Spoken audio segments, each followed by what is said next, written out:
என்ன ஆகும் நம்ம கதி? ராவணனை மாதிரி செருக்கு வரும். செருக்கு வந்து நமக்கு மனசுல என்ன தோணுதோ அந்த அட்டகாசத்தெல்லாம் பண்ணும். ராவணன் அந்த வேலையை தான் பண்ணும்.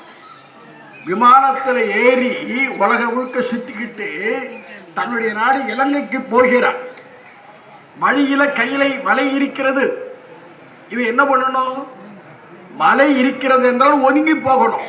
இவன் என்ன பண்றான்? நான் வந்து பெரிய ஆற்றல் உடையவன், பேரரசன், நான் போகின்ற வழியில எதுவும் இருக்கக்கூடாது, இருந்தா நான் அப்புறப்படுத்திடுவேன். இது சிறுக்கா இல்லையா? இந்த செருக்கினால்தான் கையிலை மலையை பெயர்த்தெடுக்க முனைந்தான். பெயர்த்தெடுக்கல. பெருமான் என்ன பண்ண? அவனை திருத்துவதற்காக கால் விரலை ஊன்றினான். நிலைமை என்னாச்சு? 10 தோள்களும் 10 தலைகளும் நெறிந்தன. அடி உதவுற மாதிரி பெருமான் அடிச்ச அடி அவனுக்கு புரிஞ்சு போச்சு. என்ன புரிஞ்சு போச்சு?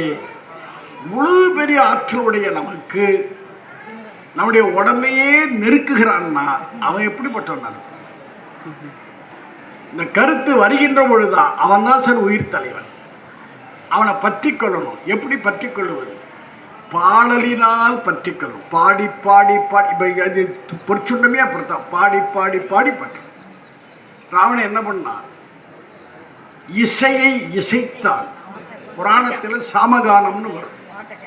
சாமகானத்தை இசைக்கிறான். உருகி உருகி பாடும். தன்னுடைய உடம்பினுடைய ஒரு கையை எடுத்து அது என்ன பண்றான்? யாழாக ஆக்குகிறான். அவன் நரம்பு எடுத்து அதையே நரம்பாக ஆக்கி மீட்டுகிறான். பாடுகிறான். உண்மையாக பாடுகிறான். உருக்கமா பாடுறான்.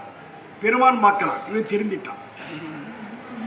திருந்திய பிறகு அவனுக்கு துன்பத்தெல்லாம் கொடுக்கக்கூடாது, நிறுத்திடும். இதுதான் நமக்குள்ள நாம தெரிந்து கொள்ள வேண்டிய செய்தி. என்ன துன்பம் வந்தாலும் வரும் துன்பம் நல்லது, அந்த கருத்தை எடுத்துங்க.